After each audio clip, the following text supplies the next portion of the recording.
All right, the phone went ahead and cut off, but while I was in the middle of doing a lesson, but it's all good. What I'm gonna do is I'm just gonna make it a 2-part lesson, and I'm gonna pick up right where we left off going on right now. This will be part 2.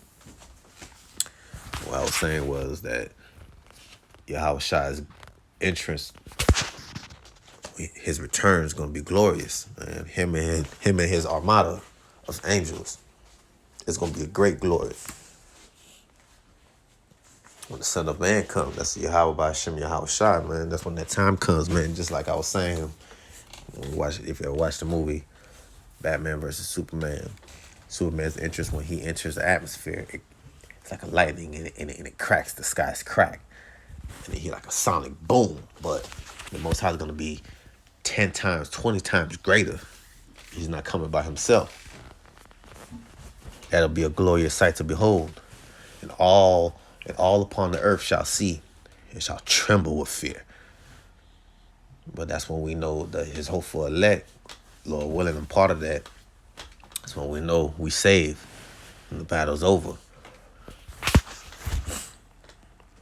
Matthew 24 and 30.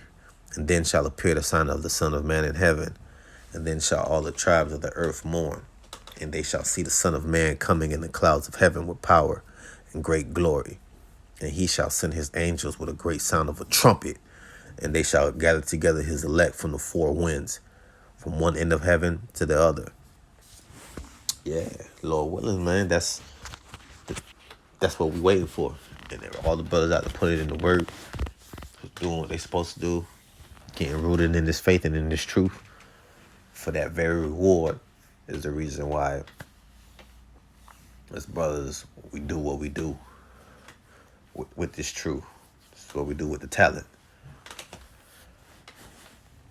You see brothers out there in the highways and the byways, and the brothers out there doing the lessons and edifying. It's for that very reason, so we can be saved.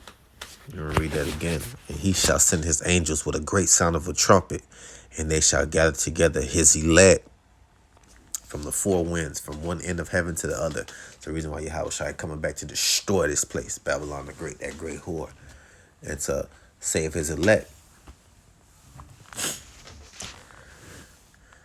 Now learn a parable of the fig tree. When his branch is yet tender, and putteth forth leaves, you know that summer is nigh.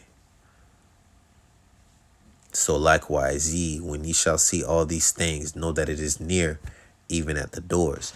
See, he told us in Matthew 24 that what to look for of his signs of his return. He said it to the apostles, to his disciples, and it comes down all the way to us, whom we learned from the apostles and elders. And that was the message. That was the gospel. And that is what we learn. That's what we preach. He set us up as watchmen to be upon our watch and to look for his signs of his coming. So likewise ye, when ye shall see all these things, know that it is near, even at the doors, from the earthquakes, the famines, the pestilences, nation against nations, riots in the streets or in the states of Babylon the Great. These are all signs of his coming, of his return. While everybody else is partying, marrying, drinking, laughter, and carrying on with the pleasures of the flesh, his watchman is going to be upon their watch. Verily I say unto you, this generation shall not pass till all these things be fulfilled. Heaven and earth shall pass away, but my words shall not pass away. But of that day and hour knoweth no man, no, not the angels of heaven, but my Father only. But as the days of Noah were, so shall also the coming of the Son of Man be. For as in the days that were before the flood, they were eating and drinking, marrying and giving into marriage, until the day that Noah entered into the ark. Exactly. This is exactly what's going on to this day. Then shall 2 be in the field, the one shall be taken and the other left. 2 women shall be grinding at the mill, the one shall be taken and the other left. Watch, therefore, for ye know not what hour your Lord doth come. But know this, that if the good man of the house had known in what watch the thief would come, he would have watched and would have not suffered his house to be broken up. Let's see something, man.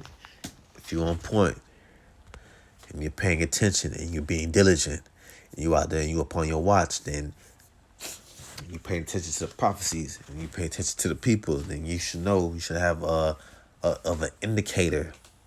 You may not know the exact time and hour, but you should have a indicator of what times we're in, so you can use discernment. Therefore, be ye also ready, for in such an hour as ye think not, the Son of Man cometh.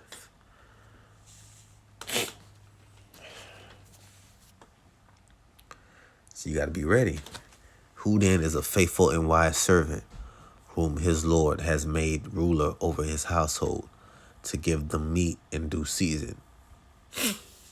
Blessed is that servant whom his Lord, when he cometh, shall find so doing. It's like your brethren for the sniffling. I'm just a little bit under the weather right now. Down here in the south of Florida, man, it's been we're having a little cold weather. It's been chilly. Used to that sun.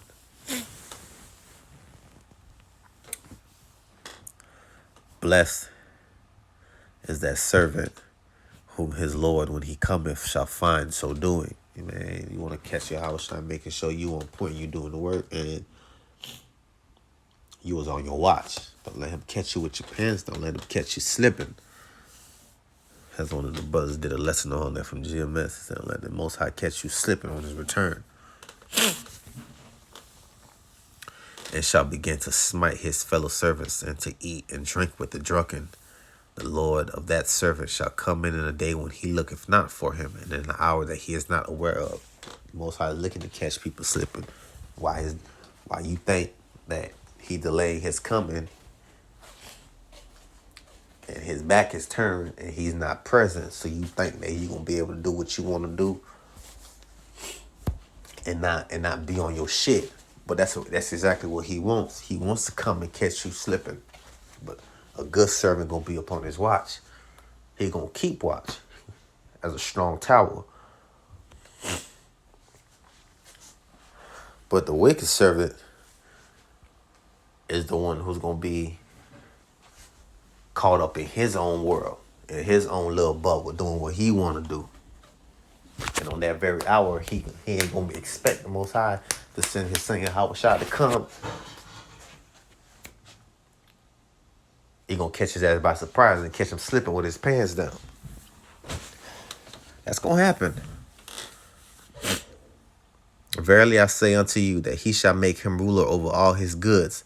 But if that evil servant shall say in his heart, my Lord delayeth his coming, that's what I was saying, and shall begin to smite his fellow servants, and to eat and drink with the drunkard, the Lord of that servant shall come in a day when he looketh not for him, and in the hour that he is not aware of, and shall cut him asunder, and appoint him his portion with the hypocrites. There shall be weeping and gnashing of teeth. That shall be for you wicked servants. That shall be your punishment. Be hypocrites. You want to be. He gonna put you along with the others, weeping and gnashing of teeth. But you gonna tremble with fear when you see your Hawashai come through and he catches you slipping. I mean, what you're supposed to do on that very day. Man, that's terrible. I don't even wanna imagine that. But that's a terrible thought in my head. I don't want to get caught slipping.